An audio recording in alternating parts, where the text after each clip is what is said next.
Iran terjaga pada hari Rabu 10 Jun 2026 dengan dunianya runtuh selepas mencabar Angkatan Tentera Amerika Syarikat dan menerima tindak balas ketenteraan yang mengubah suasana krisis. Média anti-Trump menjadi panik. Sementara Iran ditekan, pengulas Demokrat cuba menjual imej Trump sebagai seorang yang hilang arah dan tidak berdaya. Mereka menggunakan kiriman media sosial, kritikan daripada penyokong, defisit perdagangan, malah UFC di Rumah Putih untuk mereka-reka kempen panik terhadap Presiden. Tetapi hakikat sebenarnya berbeza. Trump telah mempertegas pendiriannya di Timur Tengah. Penyokong tegar menuntut tindak balas yang tegas. Demokrat bergegas ke pindaan ke-25 dan rejim Iran mendapati bahawa mencabar Amerika Syarikat ada harganya. Apa sebenarnya yang berlaku?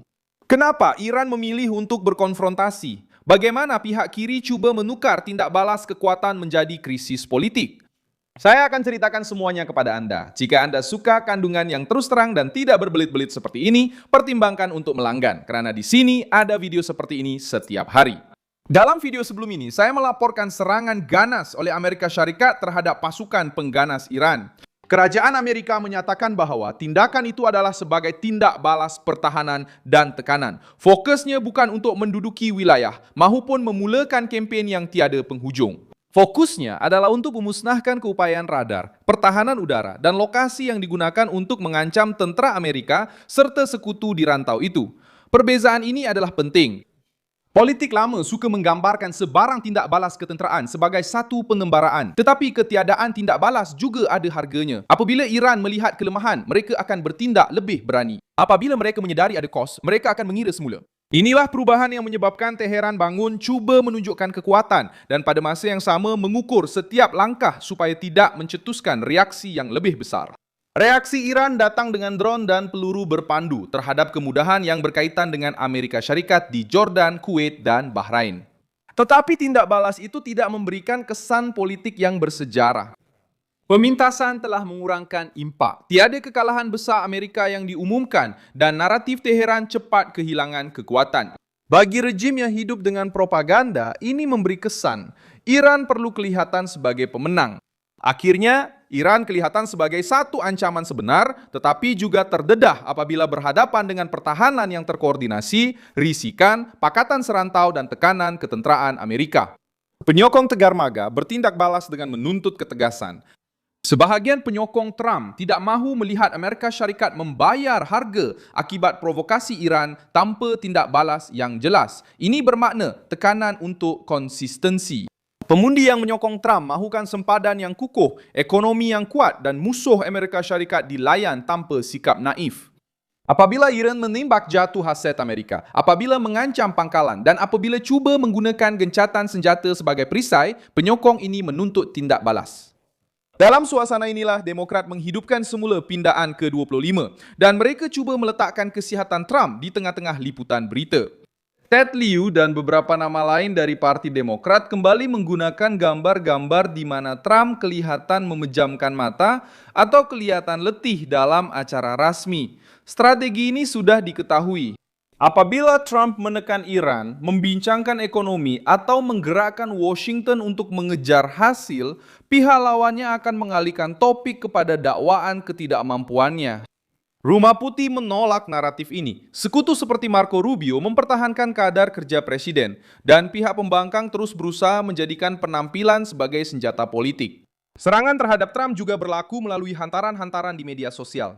Sementara krisis ketenteraan sedang berlaku, pengkritik menggunakan video, mesej dan hantaran untuk cuba menggambarkan keadaan tidak terkawal. Namun kaedah ini mengabaikan perkara yang penting. Trump sentiasa menggunakan komunikasi secara langsung untuk bercakap dengan penyokongnya, memecahkan dominasi media tradisional dan menentukan hala tuju perdebatan.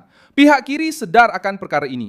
Apa yang mengganggu ialah Trump bercakap tanpa meminta kebenaran daripada sistem yang sama yang telah bertahun-tahun menapis perdebatan awam. UFC di Rumah Putih telah menjadi lebih simbolik dalam perang budaya ini.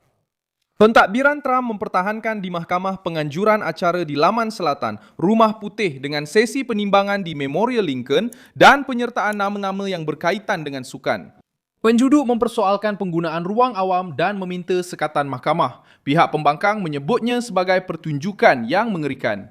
Bagi penyokong Trump, reaksi golongan elit mendedahkan sesuatu yang lebih besar. Apabila artis yang cenderung ke kiri menggunakan ruang simbolik, mereka menyebutnya sebagai budaya.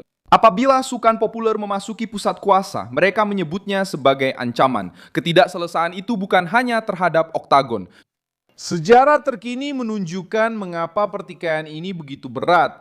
Selama bertahun-tahun, kerajaan Amerika telah cuba berunding dengan Iran, sementara rejim itu terus mempengaruhi kumpulan bersenjata, memperkayakan nuklear dan memberi tekanan di Teluk. Barack Obama mempertaruhkan perjanjian. Joe Biden cuba untuk kembali ke jalan diplomatik. Donald Trump kembali dengan tekanan maksimum, sekatan dan ancaman yang jelas. Perbezaan kaedah sentiasa memecah belahkan Washington. Bagi penyokong Donald Trump, terlalu banyak konsesi hanya menguatkan rejim yang menganggap dialog sebagai kelemahan. Negara-negara lain memerhati krisis ini dengan penuh perhatian.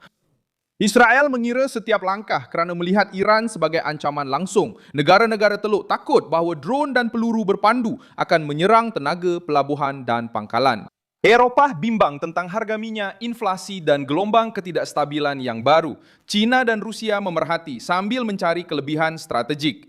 Apabila Washington teragak-agak, pihak lawan akan menguji. Apabila Washington bertindak balas, sekutu berasa lega dan musuh mengira semula.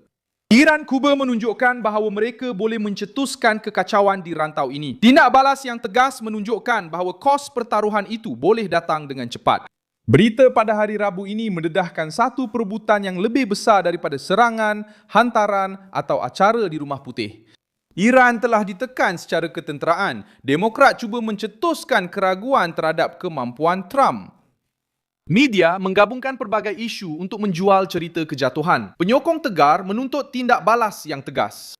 Dan Washington kembali membincangkan ekonomi, keselamatan, perbelanjaan awam, pencen, budaya dan pengaruh global pada masa yang sama. Rejim Iran masih boleh cuba memberi tindak balas baru, tetapi kini mereka tahu bahawa setiap provokasi akan dianggap di Washington sebagai ujian langsung terhadap Amerika Syarikat. Diplomasi masih boleh dilakukan, tetapi bukan sebagai sandiwara untuk melengahkan masa. Pesanan yang disampaikan kepada Teheran adalah mudah dalam praktiknya. Mengancam pangkalan Amerika, bermain-main dengan Selat Hormuz dan bertaruh pada kelemahan politik di dalam Amerika Syarikat sudah tidak lagi menjamin kelebihan. Saya Myusong Alvis, seorang pakar antarabangsa dan tujuan saya adalah untuk memastikan anda sentiasa mendapat maklumat yang benar setiap hari. Pautan berita ada di dalam deskripsi video. Sila tekan butang suka pada video ini, langgan saluran ini dan di akhir nanti lihatlah ruangan komen supaya anda dapat lebih terlibat dengan komuniti Milson Alves.